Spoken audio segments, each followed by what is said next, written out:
Chapter 2, Home Problems. Stuart was also helpful when it came to ping pong. The Littles liked ping pong, but the balls had a way of rolling under chairs, sofas, and radiators, and this meant that the players were forever stooping down and reaching under things. Stuart soon learned to chase balls, and it was a great sight to see him come out from under a hot radiator, pushing a ping-pong ball with all his might, the perspiration rolling down his cheeks. The ball, of course, was almost as high as he was, and he had to throw his whole weight against it in order to keep it rolling. The Littles had a grand piano in their living room, which was all right except that one of the keys was a sticky key and didn't work properly. Mrs. Little said she thought it must be the damp weather, but I don't see how it could be the damp weather, for the key had been sticking for about 4 years, during which time there had been many bright, clear days. But anyway, the key stuck, and it was a great inconvenience to anyone trying to play the piano. It bothered George particularly when he was playing the scarf dance, which was rather lively. It was George who had the idea of stationing Stuart inside the piano to push the key up the second it was played. This was no easy job for Stuart, as he had to crouch down between the felt hammers so that he wouldn't get hit on the head. But Stuart liked it just the same. It was exciting inside the piano, dodging about, and the noise was quite terrific.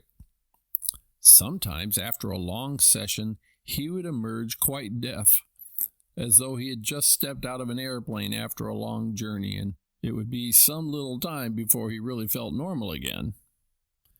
Mr. and Mrs. Little often discussed Stuart quietly between themselves when no one was around, for they had never quite recovered from the shock and surprise of having a mouse in the family.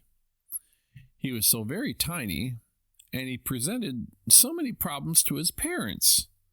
Mr. Little said that, for one thing, there must be no references to mice in their conversation. He made Mrs. Little tear from the nursery songbook the page about the 3 blind mice, see how they run. "I don't want Stuart to get a lot of notions in his head," said Mr. Little. "I should feel badly to have my son grow up fearing that a farmer's wife was going to cut off his tail with a carving knife. It is such things that make children dream bad dreams when they go to bed at night." "Yes," replied Mrs. Little, "and I think we had better start thinking about the poem 'Twas the Night Before Christmas, when all through the house not a creature was stirring, not even a mouse. I think it might embarrass Stuart to hear mice mentioned in such a belittling manner." "That's right," said her husband. "But what shall we say when we come to that line in the poem? We'll have to say something. We can't just say 'twas the night before Christmas when all through the house not a creature was stirring. That doesn't sound complete. It needs a word to rhyme with house." "What about louse?" said Mrs. Little. "Or grouse," said Mr. Little. "I suggest souse," remarked George, who had been listening to the conversation from across the room.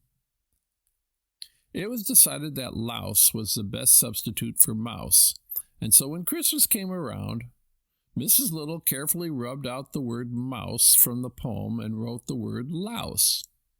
And Stuart always thought that the poem went this way: "'Twas the night before Christmas when all through the house not a creature was stirring, not even a louse." The thing that worried Mr. Little most was the mouse hole in the pantry.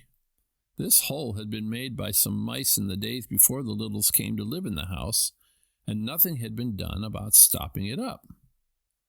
Mr. Little was not at all sure that he understood Stuart's real feeling about a mouse hole. He didn't know where the hole led to, and it made him uneasy to think that Stuart might someday feel the desire to venture into it. "After all, he does look a good deal like a mouse," said Mr. Little to his wife. "And I've never seen a mouse yet that didn't like to go into a hole."